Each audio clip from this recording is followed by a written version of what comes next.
Hello po mga idol, harvest tayo ng sili idol. Oh, tingnan niyo idol oh. Ang daming sili.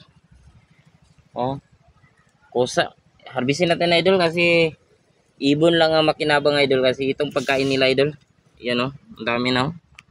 Ibon lang kasi kakain nito idol. Sa inyo, marami ba sili diyan?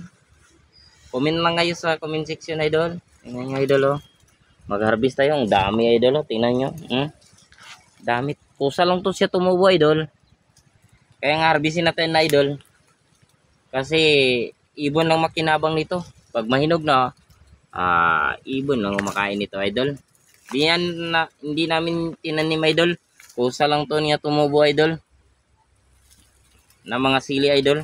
Ang dami dito. Ayun pa idol oh. Tingnan niyo, ang dami. Tumubo lang yan dito idol. Ayan pa idol. Dami dito pa idol oh. Marami oh. Tingnan niyo. Meron pa dito oh. Doon oh. Namatay na isa. So, sobrang dami sili dito idol. Thank you for watching. Ingat kayo lagi.